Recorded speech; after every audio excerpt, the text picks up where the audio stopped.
আজকের ক্লাসে তোমাদের সঙ্গে আলোচনা করব বৌদ্ধ এবং জৈন ধর্মের মতবাদগুলি সম্পর্কে।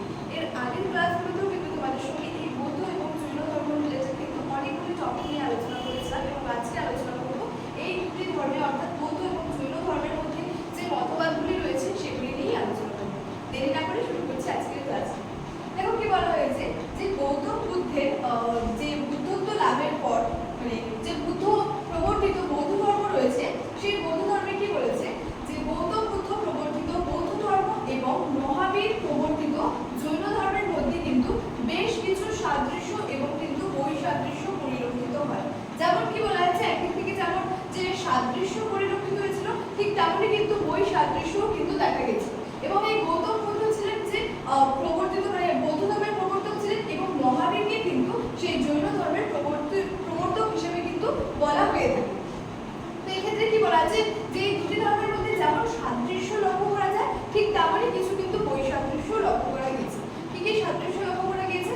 দেখো বলেছে যে বৌদ্ধ ও জৈন ধর্মে মানে উভয় ধর্মের মধ্যেই যে প্রবর্তকেরা ও যে প্রচারকেরা ছিলেন তারা কি জনগণের সামনে কিন্তু খুব সহজ সরল ভাবে কিন্তু যে ধর্মের যে বিষয়বস্তু সেটা কিন্তু তুলে ধরেছেন।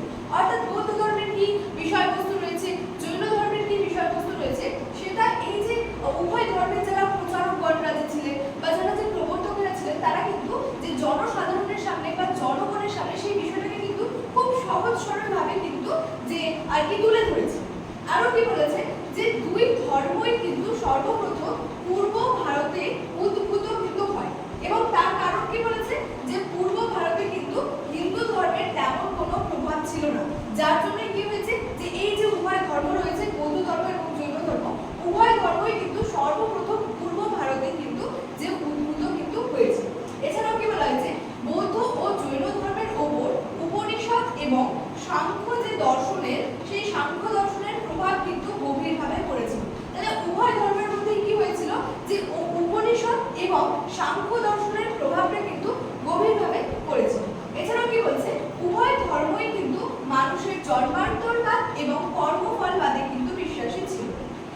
এছাড়া বলছে যে মুক্তি লাভ বা নির্বাণ লাভের জন্য কিন্তু যে অহিংস নীতির কথা কিন্তু উভয় ধর্মের অনুগামীরাই কিন্তু প্রচার করে গেছে। অর্থাৎ মুক্তি লাভের কি পথ রয়েছে বা নির্বাণ লাভের কি পথ রয়েছে সেটা কি বলেছে যে অহিংস নীতির কথা কিন্তু দুটি ধর্মের অর্থাৎ উভয় ধর্মের মধ্যেই কিন্তু সেটা যে অনুগামীরা ছিলেন তারা কিন্তু সেই ব্যাপারটা প্রচার করে কিন্তু গেছে।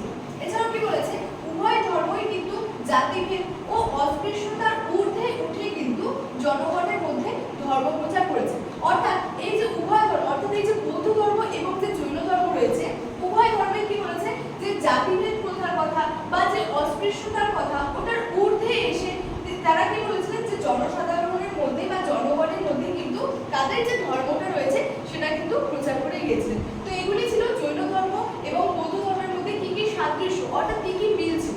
এবার হচ্ছে এই দুটির মধ্যে আর কি কি বৈসাদৃশ্য বা কি কি অমিল রয়েছে। দেখো যে উভয় ধর্মের মধ্যে বৈসাদৃশ্য এবং অমিল কি কি রয়েছে।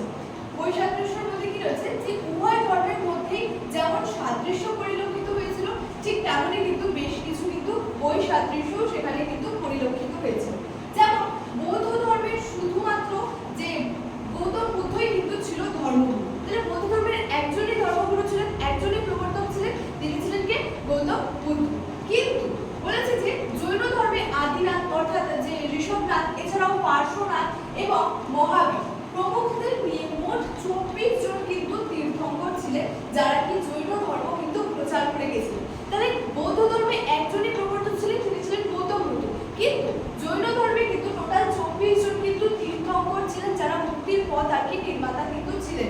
যেমন প্রথম যে তীর্থঙ্কর তিনি ছিলেন হচ্ছে আদিনাথ, এছাড়াও 23তম তীর্থঙ্কর ছিলেন পার্শ্বনাথ, 24তম তীর্থঙ্কর ছিলেন কিন্তু মহাবীর।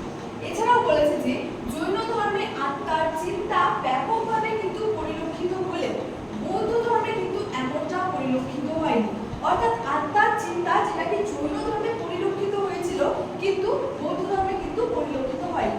কি বলেছে জৈন ধর্মের কঠোর কৃচ্ছ সাধনের কথা বলা হয়েছে কিন্তু বৌদ্ধ ধর্মে কি বলা হয়েছে ভোগ ও ত্যাগের মাঝামাঝি পথ অনুসরণ করে কিন্তু করতে আর কি বলা হয়েছে।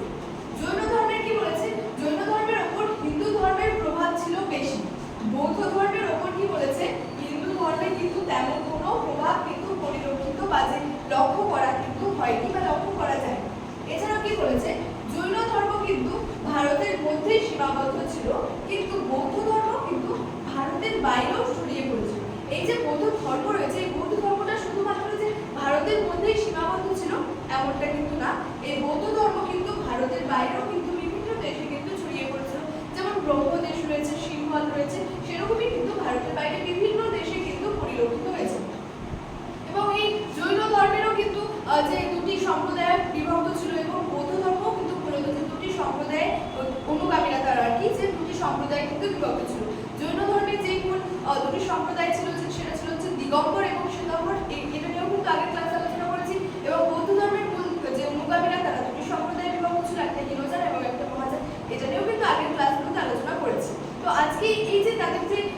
জৈন ধর্ম এবং বৌদ্ধ ধর্মের মধ্যে যে সমস্ত সাদৃশ্যগুলি রয়েছে, এটা নিয়ে কিন্তু আজকে আমার ক্লাসটি এতটাই ছিল। ক্লাসটি শেষ করার আগে তোমাদের একটু বলে রাখি যে তোমরা যারা ভাবছো আমাদের সঙ্গে এই সেমিস্টার অনলাইনে যুক্ত হবে, তারা স্ক্রিনে দুটি নাম্বার দেখতে পাচ্ছ, 6295916282 এবং 7076398606। এই দুটি নাম্বারের মধ্যে